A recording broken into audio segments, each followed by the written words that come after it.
Senhores telespectadores, temos na nossa frente um rio, até parece um grande rio. Bom, realmente não é.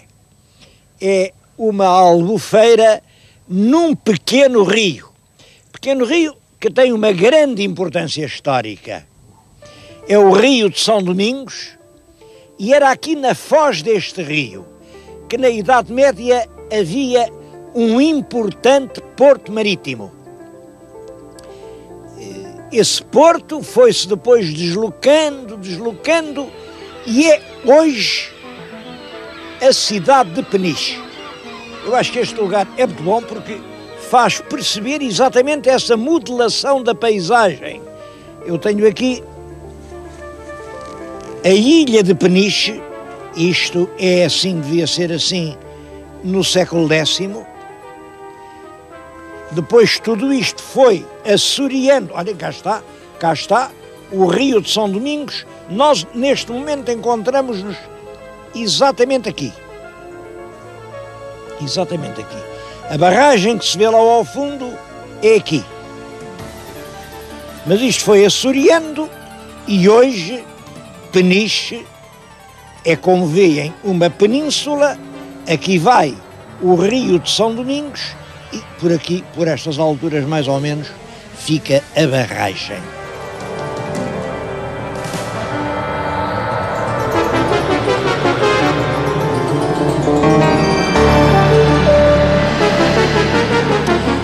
Vou-lhes falar de Peniche, mas para entendermos bem a história de Peniche, vou mostrar-lhes uma velha bandeira municipal, uma bandeira que tem as armas de Peniche. Estas armas têm aqui um navio, eles dizem que é uma caravela, a mim parece-me mais uma nau, o navio com velas vermelhas, e o navio leva a bordo duas figuras. Reparem bem, este é um santo porque tem resplendor e guarda na mão as chaves do paraíso. Ora, o santo que tem as chaves do céu é o São Pedro. O São Pedro simboliza os pescadores. O outro leva na mão uma espada. É o São Paulo. O São Paulo era centurião romano e brandia a sua espada. Aqui está um resumo do que são os primeiros tempos de Peniche. De um lado, uma população de pescadores, ganhando do mar o pão de cada dia, e do outro lado, uma população de combatentes, que tem, com a espada, que se defender da praga dos corsários e piratas mouriscos que infectavam estes mares. Essa luta contra os corsários mouriscos foi naturalmente, foi-se deslocando à medida que o mar ia ficando mais longe. Penso eu que o primeiro assento da defesa cristã contra os mouriscos é lá em cima, na Serra del Rei, onde havia um castelo que foi um palácio. Mais tarde, a terra consolidou-se e vem cá para baixo, aqui para a Touguia. Ainda lá está o castelo da Touguia, por sinal está num estado perfeitamente lamentável. Mas o assoreamento continua a dar-se, é sobretudo no século XIII, que com o arroteamento de todas estas terras, com o desbaste das matas, as terras vêm entupir o curso das ribeiras e deixa de haver porto aqui na Atouguia, da Baleia, e passa a haver já um porto lá embaixo, no que outrora tinha sido a ilha de Peniche, e agora é o porto de Peniche.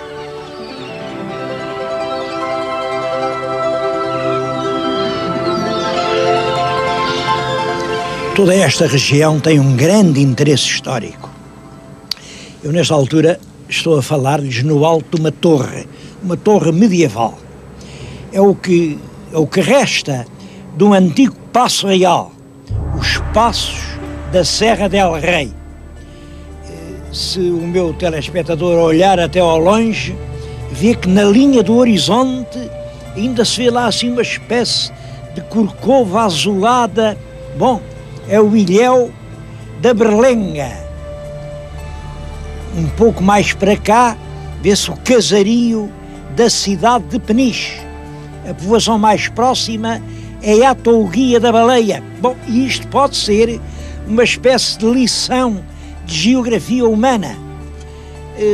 Até uma época relativamente perto de nós, o mar chegava praticamente aqui. Na Touguia da Baleia havia um porto de mar. Para defender esse porto de mar das incursões de corsários e piratas, o rei mandou fazer lá castelos, fortificações. Mas aqui, na Serra del Rei, era um passo onde esteve muitas vezes o rei Dom Fernando, esteve muitas vezes o rei Dom João I com a rainha Filipa de Lencastre. Olhem, aqui reuniram as cortes de Portugal no ano de 1393, umas cortes para ratificar um acordo de tréguas que se tinha feito com Castela. Bom, mas a lenda mais bonita ligada a este passo real é de que viveu aqui 5 anos o príncipe Dom Pedro, que viria a ser mais tarde rei de Portugal. Viveu aqui quando já andava de amores com a linda Inês. Saía aqui do passo, atravessava esses campos e dizem que, para não se perceber aonde ele ia, punha no cavalo as ferraduras ao contrário, de maneira que dava a impressão que o caminho era para cá, quando realmente era para lá. E ia ter com a linda Inês a aldeia do Moledo. Daqui uma parte é lenda. Agora que Dom Pedro, quando já vivia maritalmente com Inês de Castro, viveu aqui nos passos da Serra del Rei, isso é inteiramente verdade. Eu acho que estes passos mereciam do Estado mais atenção do que têm tido. Agora, felizmente, estão a fazer obras, vai-se instalar lá um turismo de habitação, enfim, há algum carinho por estas ruínas, mas não chega. O velho Passo Real está realmente a cair em pedaços. Já pouco fala da sua primitiva grandeza.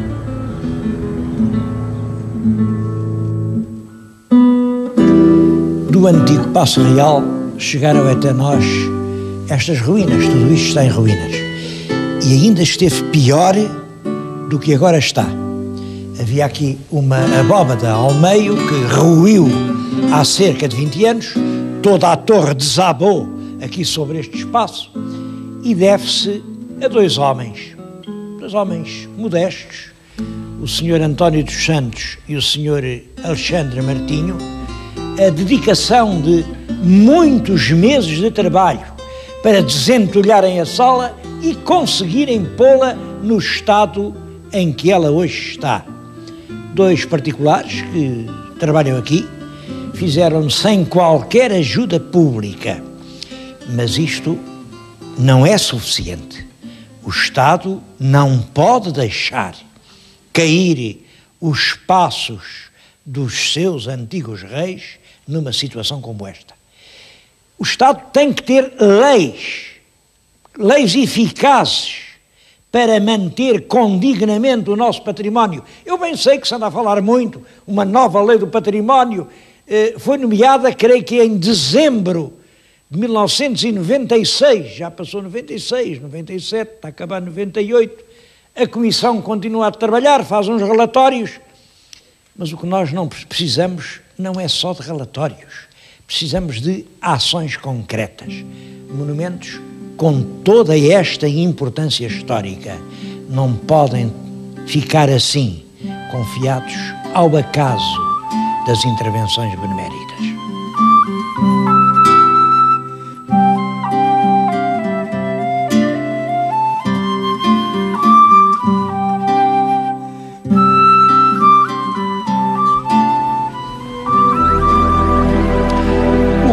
nos resta do Rio de São Domingos é aqui esta caneira infectada e podre.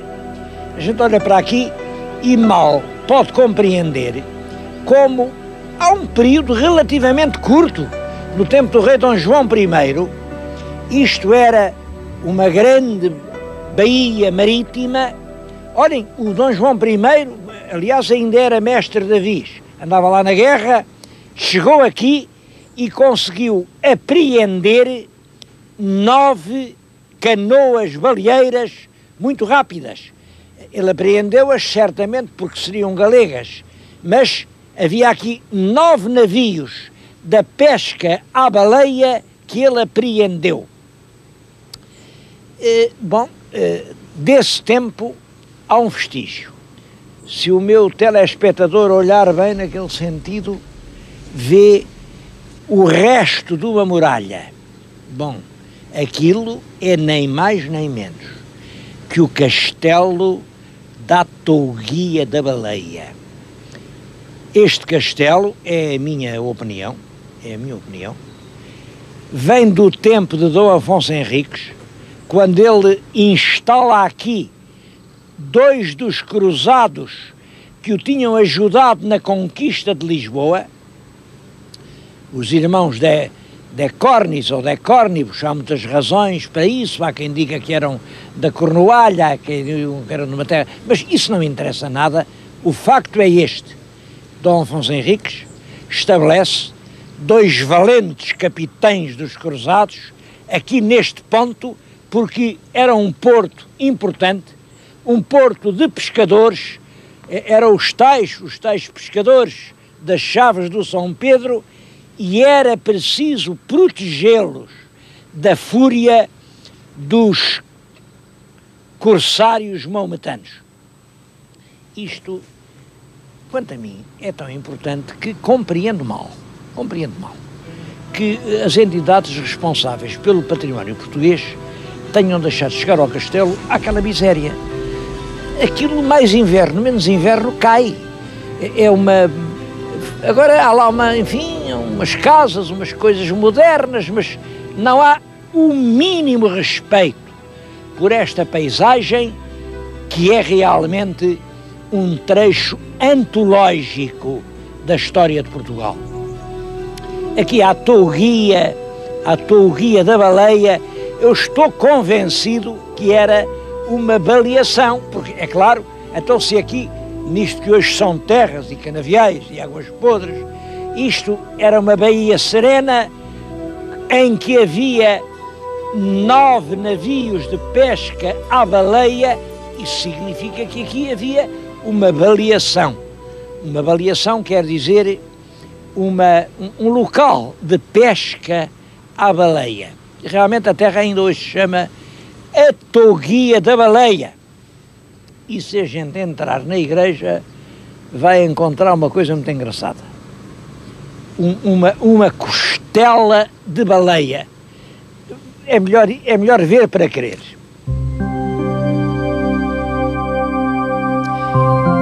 Logo à entrada da igreja da Touguia da Baleia, vê-se, encostado à parede, um estranho objeto. Nem mais nem menos que uma costela de baleia. Bom, mas uma costela gigantesca.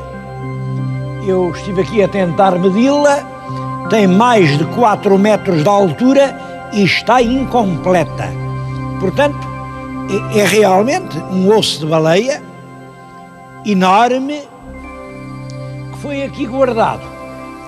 Naturalmente, porque algum pescador daqui pescou uma baleia com proporções excepcionais e fez o voto de oferecer à sua igreja uma lembrança dessa pesca prodigiosa. Isto é uma ideia minha, porque o que o povo aqui diz é outra coisa.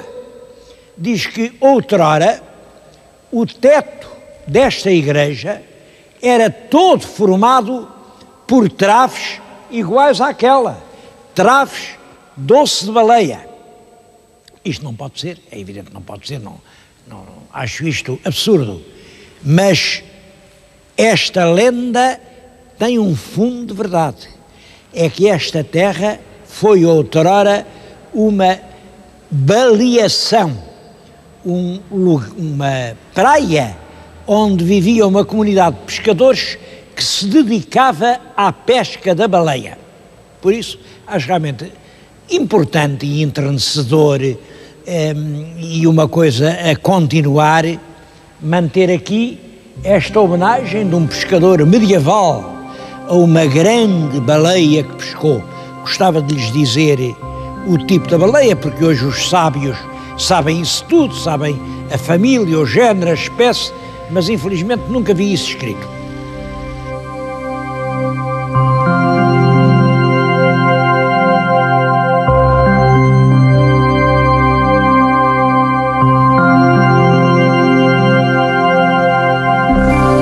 Eu estou agora em frente do túmulo do primeiro conde da Atouguia, Dom Álvaro Gonçalves de Ataíde.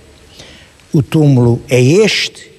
Em cima tem uma longa inscrição, que é uma verdadeira crónica.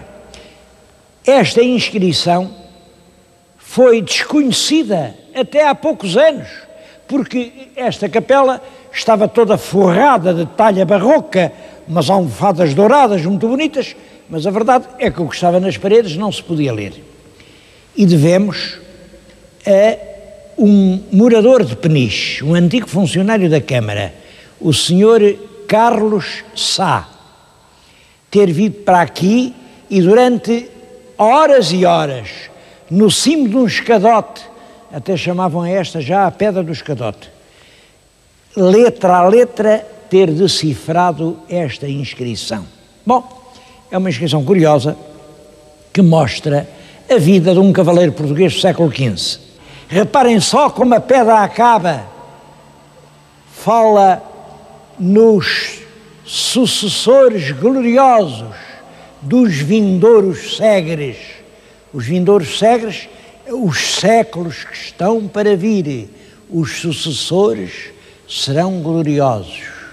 Mas o último sucessor está aqui representado por esta pedra mutilada, picada com um martelo por ordem do Marquês de Pombal, porque o 11º conde da Atouguia foi assassinado no patíbulo de Belém e não repousa aqui. As suas cinzas foram deitadas ao mar. Eu sei, ele foi acusado de ser cúmplice no atentado contra o rei Dom José. Os descendentes disseram isso é mentira, provou-se que era mentira. O rei fez um decreto em 1800 a dizer pronto, o conde não teve nada a ver com isso, o conde está inocentado, vocês podem ser condes outra vez. Simplesmente nesta coisa das leis há sempre um aspecto que é o da fortuna e realmente os descendentes não queriam só o título, não queriam só a inocência do avô, queriam também a restituição da fortuna. E isto do governo dar os bens de que já se apropriou é muito difícil. É por isso a fortuna nunca foi restituída, o título não continuou e não houve nunca mais condes da Atouguia. Este que aqui está conta nesta pedra toda a sua história. É uma história longa, tudo isto merece um texto, mas eu vou só ler aqui, por exemplo, que ele aqui diz: visitou a casa santa de Jerusalém. Portanto, foi até à Terra Santa, ao Santo Sepulcro. E depois foi na guerra de Bósnia com o imperador Sigismundo. E de lá foi com o el-rei Dom João à tomada de Ceuta. A guerra da Bósnia Mas eu tinha a ideia que, para a Guerra da Bósnia, só tinham ido aqueles rapazes mandados há 2 ou 3 anos pelo nosso Estado-Maior. Não. Houve outra Guerra da Bósnia e este fidalgo combateu lá. E essa Guerra da Bósnia merece ser lembrada. Também diz aqui que ele esteve depois no Conselho Geral de Constança. Foi ao Concílio de Constança, porque a cristandade estava dividida num cisma. Imaginem, a Igreja Católica tinha 3 papas, cada um dizia, Papa sou eu, aqui o verdadeiro Papa sou eu, os outros não são papas. O Imperador Sigismundo reúne um concílio em Constança e obriga a escolher um único Papa, uma Igreja, um Papa. O pior é que para esse mesmo concílio de Constança, o mesmo Imperador Sigismundo convocou um homem que tinha um enorme prestígio na Europa Central, João Hus, e deu-lhe um salvo-conduto. Disse-lhe, podes vir a Constança, regressas à tua pátria e aqui ninguém te faz mal. João Hus era um teólogo que andava escandalizado com a corrupção, com os desvios, com os pecados da Igreja Católica e dizia, esta não é a Igreja que Jesus Cristo anunciou. É preciso restabelecer a pureza, a bondade, é preciso todos outra vez trabalharmos na construção do mundo em que todos os homens sejamos irmãos. É claro que isto escandalizava muita gente e o Imperador Sigismundo disse ao João Hus, bem, tu vem a Constança, dirás aqui as tuas razões, eu vou-te dar a ocasião de defenderes as tuas teses e garanto-te que ninguém te faz mal. A garantia foi que João Hus foi preso 3 semanas depois de ter chegado a Constança e acabou queimado vivo numa fogueira. Isso provocou uma indignação profunda na Bósnia, na Boémia, toda aquela gente que tinha seguido a pregação de João Hus e que acreditava naquela verdade, se revoltou e o imperador teve que lá ir com todo o seu exército e com mercenários recrutados em toda a Europa, travar batalhas contra os hussitas. É essa a Guerra da Bósnia. Foi nessa guerra contra os hussitas que andou o fidalgo que depois foi o primeiro conde da Toguia.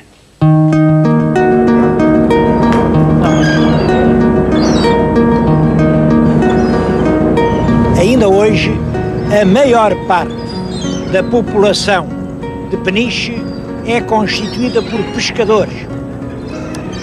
Já houve mais,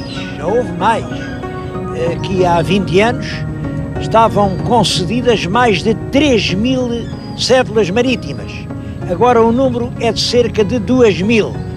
Apesar de todas as dificuldades que têm ultimamente afligido a pesca portuguesa, Peniche continua a ser um grande centro pesqueiro. Bom, é certo, andam aí muitos navios com bandeira que já não é portuguesa. A bandeira pode ser marroquina, pode ser da Mauritânia, mas o navio foi feito em Portugal, os homens que lá trabalham são portugueses, vivem em Portugal, é para lá, vão para lá e voltam, mas enfim, só são autorizados a pescar nas águas de certos países se trouxerem as bandeiras desses países, mas eles continuam a superar todas essas dificuldades. E isto é importante, é devido à pesca que Peniche mantém este evidente atrativo que exerce. É uma terra que já tem muito turismo. Aqui os moradores dizem que não querem mais porque já são tantos que a certa altura a terra deixa de ser o que é. Em todo caso, é uma terra subaproveitada sob o ponto de vista turístico, porque é uma das terras mais interessantes do litoral português. Bom, mas eu queria ainda acrescentar uma coisa. O senhor telespectador terá já reparado que eu nas últimas semanas tenho vindo muito para o oeste. Estivemos em Alenquer, estivemos na Arruda, estivemos no Sobral, estivemos em Torres Vedras, estivemos no Cadaval. Bom, há uma explicação. É realmente a simpatia que me inspira este movimento de AMO. AMO é A-M-O, Associação dos Municípios do Oeste. Acontece que aqui o Oeste não é distrito, não é região, não é coisa nenhuma, mas 12 concelhos, 12, que são as Caldas, Óbidos e Peniche, a Lourinhã, o Bambarral e o Cadaval, Torres Vedras, Alcobaça, Nazaré, Alenquer, a Arruda e o Sobral, 12, uniram-se numa associação, puseram em comum os seus recursos, os seus quadros, os seus meios de realização e têm conseguido assim resolver problemas com uma eficiência muito maior do que quando eram unidades inteiramente separadas. Penso que esta associação espontânea de 12 municípios é uma lição a considerar, porque em matéria de autarquias, exatamente como em matéria de pessoas, é a união que faz a força. A divisão só pode trazer decadência e ruína.